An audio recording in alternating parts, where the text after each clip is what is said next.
மத்தேயு 20ஆம் அதிகாரம். பரலோக ராஜ்யம் வீட்டெஜமானாகிய ஒரு மனுஷனுக்கு ஒப்பாயிருக்கிறது. அவன் தன் திராட்சத் தோட்டத்துக்கு வேலையாட்களை அமர்த்த அதிகாலையிலே புறப்பட்டான். வேலையாட்களுடன் நாளொன்றுக்கு 1 பணம் கூலி பேசி அவர்களை தன் திராட்சத் தோட்டத்துக்கு அனுப்பினான். 3ஆம் மணி வேளையிலும் அவன் புறப்பட்டுப் போய் கடைத்தெருவிலே சும்மா நிற்கிற வேறு சிலரைக் கண்டு, நீங்களும் திராட்சத் தோட்டத்துக்குப் போங்கள், நியாயமானபடி உங்களுக்கு கூலி கொடுப்பேன் என்றான். அவர்களும் போனார்கள்.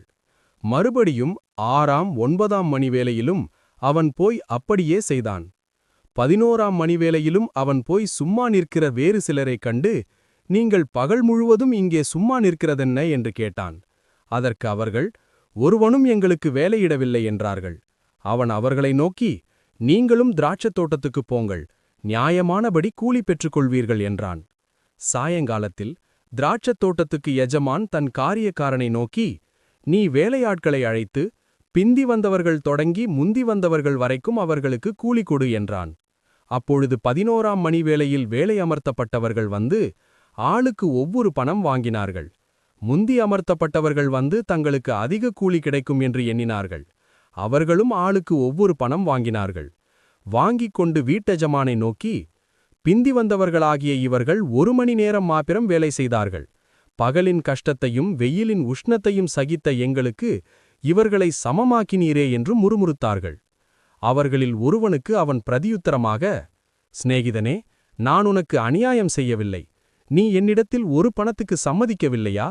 உன்னுடையதை நீ வாங்கிக் கொண்டு போ. உனக்கு கொடுத்தது போல பிந்தி வந்தவனாகிய இவனுக்கும் கொடுப்பது என்னுடைய இஷ்டம். என்னுடையதை என் இஷ்டப்படி செய்ய எனக்கு அதிகாரமில்லையா? நான் தயாளனாயிருக்கிறபடியால் நீ வன்கண்ணனாயிருக்கலாமா என்றான். இவ்விதமாக பிந்தினோர் முந்தினோராயும் முந்தினோர் பிந்தினோராயும் இருப்பார்கள். அழைக்கப்பட்டவர்கள் அநேகர், தெரிந்துகொள்ளப்பட்டவர்களோ சிலர் என்றார். இயேசு எருசலேமுக்குப் போகும்போது வழியிலே 12 சீஷரையும் தனியே அழைத்து, இதோ எருசலேமுக்குப் போகிறோம். மனுஷகுமாரன் பிரதான ஆசாரியரிடத்திலும் வேதபாரகரிடத்திலும் ஒப்புக்கொடுக்கப்படுவார்.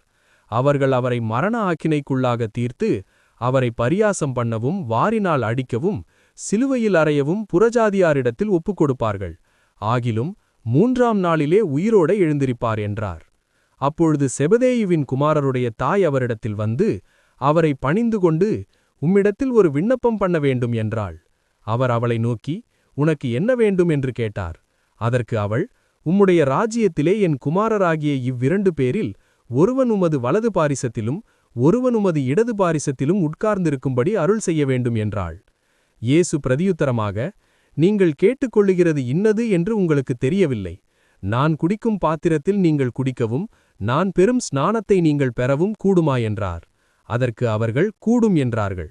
அவர் அவர்களை நோக்கி, என் பாத்திரத்தில் நீங்கள் குடிப்பீர்கள், நான் பெறும் ஸ்நானத்தையும் நீங்கள் பெறுவீர்கள்.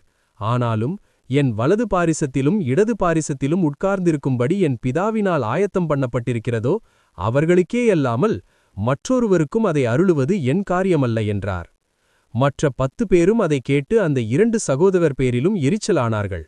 அப்பொழுது இயேசு அவர்களை கிட்டவர செய்து, புறஜாதியாருடைய அதிகாரிகள் அவர்களை இருமாப்பாய் ஆளுகிறார்கள் என்றும் பெரியவர்கள் அவர்கள் மேல் கடினமாய் அதிகாரம் செலுத்துகிறார்கள் என்றும் நீங்கள் அறிந்திருக்கிறீர்கள். உங்களுக்குள்ளே அப்படி இருக்கலாகாது.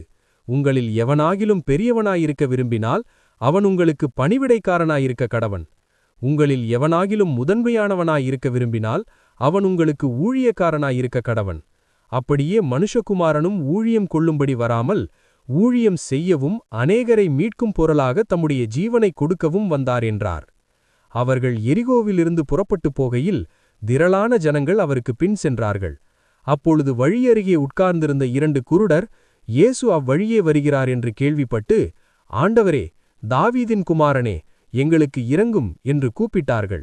அவர்கள் பேசாதிருக்கும்படி ஜனங்கள் அவர்களை அதட்டினார்கள். ஆனாலும் அவர்கள், ஆண்டவரே, தாவீதின் குமாரனே, எங்களுக்கு இரங்கும் என்று அதிகமாய் கூப்பிட்டார்கள். இயேசு நின்று அவர்களை தம்மிடத்தில் அழைத்து, நான் உங்களுக்கு என்ன செய்ய வேண்டும் என்றிருக்கிறீர்கள் என்றார். அதற்கு அவர்கள், ஆண்டவரே, எங்கள் கண்களை திறக்க வேண்டும் என்றார்கள். இயேசு மனதுருகி அவர்கள் கண்களைத் தொட்டார். உடனே அவர்கள் பார்வை அடைந்து அவருக்கு பின் சென்றார்கள்.